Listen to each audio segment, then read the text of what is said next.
First word है robust, जिसका part of speech है एडजेक्टिव। इसकी इंग्लिश मीनिंग है strong and healthy, vigorous. Hindi meaning है मजबूत, सशक्त। इसका मतलब है मजबूत, सक्षम और किसी भी प्रेशर या मुश्किल हालात में भी सही काम करना। जैसे रोबस्ट सिस्टम जो फेल नहीं होता, या रोबस्ट हेल्थ जो बीमारियों से लड़ सकती है। For example, the company has a robust plan to handle economic counters.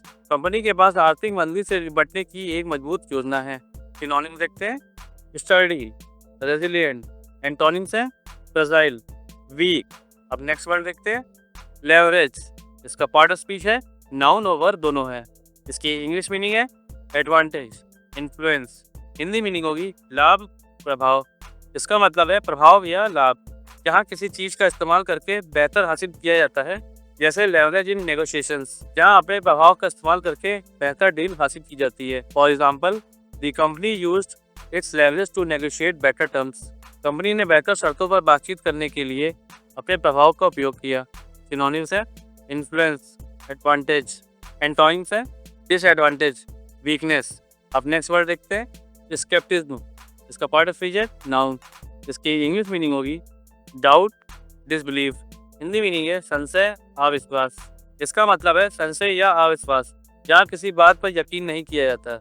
जैसे स्केप्टिज्म अबाउट न्यू पॉलिसीज, जहाँ लोग नए फैशन पर सवाल उठाते हैं। For example, there is wide spread scepticism about the new policy. नई नीति के बारे में व्यापक संशय है। सिनोनिम्स है डाउट, डिसबिलीव। एंटोनिम्स होंगे बिलीव, ट्रस्ट। अब नेक्स्ट वर्ड देखते हैं, अवर। इसका पार्ट ऑफ स्पीच है वर्ब। इसकी इंग्लिश मीनिंग है असर्ट, डिक्लेयर। हिंदी मीनिंग है दृढ़ता से कहना या बयान करना। इसका मतलब है दृढ़ता से कहना या बयान करना, जहाँ कोई बात को पुख्ता तरीके से कहा जाता है। जैसे अवर अ फैक्ट, जहाँ कोई तथ्य को पक्के तरीके से बयान किया जाता है। For example, the spokesperson award that the company would not compromise on quality. प्रवक्ता ने दृढ़ता से कहा कि कंपनी गुणवत्ता से समझौता नहीं करेगी। सिनोनिम्स है असर्ट, डिक्लेयर। एंटोनिम्स है डिनाई, रिफ्यूट। अब नेक्स्ट वर्ड देखते हैं, डिजास्ट्रस। इसका पार्ट ऑफ स्पीच है एडजेक्टिव। इसकी इंग्लिश मीनिंग है कैटास्ट्रोफिक, डिवास्टेटिंग।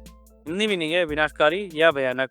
इसका मतलब है विनाशकारी या भयंकर, जहाँ किसी चीज के बहुत बुरे परिणाम होते हैं। जैसे डिजास्टर डिसीजन, जहाँ एक गलत फैसले के कारण बहुत नुकसान उठाना होता है। For example, the decision to cut funding had disasters consequences.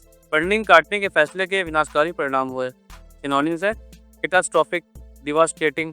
Antonyms है बेनिफिशियल, फेवरेबल। अब नेक्स्ट वर्ड देखते हैं, ऑटोनॉमस। इसका पार्ट ऑफ स्पीच है एडजेक्टिव। इसकी इंग्लिश मीनिंग है self governing, independent. Hindi meaning है स्वायत्त, स्वतंत्र। इसका मतलब है खुद से चलने वाला या स्वतंत्र, जिसमें किसी बाहरी कंट्रोल की जरूरत नहीं होती। जैसे ऑटोनोमस कार जो खुद चल सकती है, या ऑटोनोमस रीजन जो अपने फैसले खुद देता है। For example, the autonomous car drove itself without human intervention. स्वायत्त कार बिना हर मानव हस्तक्षेप के खुद चली। सिनोनिम्स है इंडिपेंडेंट, सॉवरेन। एंटोनिम्स है डिपेंडेंट, कंट्रोल्ड। नेक्स्ट वर्ड देखते हैं, एडमोनिश। इसका पार्ट ऑफ स्पीच है वर्ब। इसकी इंग्लिश मीनिंग होगी वॉर्न, रेप्रिमेंड। हिंदी मीनिंग है चेतावनी देना, डांटना। इसका मतलब होता है डांटना या चेतावनी देना, जहाँ किसी को उसकी गलती या कमी के लिए समझाया जाता है। जैसे एडमोनिश ए स्टूडेंट, जहाँ शिक्षक छात्र को उसकी गलती का एहसास दिलाता है। For example, the teacher admonished the student for being late. शिक्षक ने छात्र को देर से आने के लिए डांटा। सिनोनिम्स देखते हैं, रेप्रिमेंड, स्कॉल्ड। एंटोनिम्स है प्रेज, कॉम्प्लीमेंट। अब नेक्स्ट वर्ड देखते हैं, रिसेप्टिव। इसका पार्ट ऑफ स्पीच है एडजेक्टिव। इसकी इंग्लिश मीनिंग है open to new ideas, willing to listen. ग्रहणशील, स्वीकार करने वाला। इसका मतलब है ग्रहणशील या नए विचार को सुनने और समझने को तैयार। जैसे रिसेप्टिव ऑडियंस, जो स्पीकर की बात को ध्यान से सुनती है और उसे समझने की कोशिश करती है। For example, the manager was receptive to the team suggestions. प्रबंधक टीम के सुझावों के प्रति ग्रहणशील था। सिनोनिम्स है ओपन, रिस्पॉन्सिव। एंटोनिम्स है अनरिसेप्टिव, रेजिस्टेंट। नेक्स्ट वर्ड देखते हैं, सेलिएंट। इसका पार्ट ऑफ स्पीच है एडजेक्टिव। इसकी इंग्लिश मीनिंग है प्रोमिनेंट, नोटिसेबल। हिंदी मीनिंग है प्रमुख, स्पष्ट। इसका मतलब होता है प्रमुख या स्पष्ट, जहाँ कोई विशेष चीज सबसे ज्यादा ध्यान आकर्षित करती है। जैसे सेलिएंट फीचर्स, जहाँ जहाँ किसी प्रोडक्ट की सबसे इंपॉर्टेंट क्वालिटीज को हाईलाइट किया जाता है। For example, The salient features of the new model were highlighted in the presentation. नए मॉडल की प्रमुख विशेषताओं को प्रस्तुति में उजागर किया गया। सिनोनिम्स है प्रोमिनेंट, नोटेबल। एंटोनिम्स है इनसिग्निफिकेंट, अननोटिसेबल। क्रूज, इसका पार्ट ऑफ स्पीच है नाउन। इसकी इंग्लिश मीनिंग है टेम्परेरी सेसेशन ऑफ हॉस्टिलिटीज।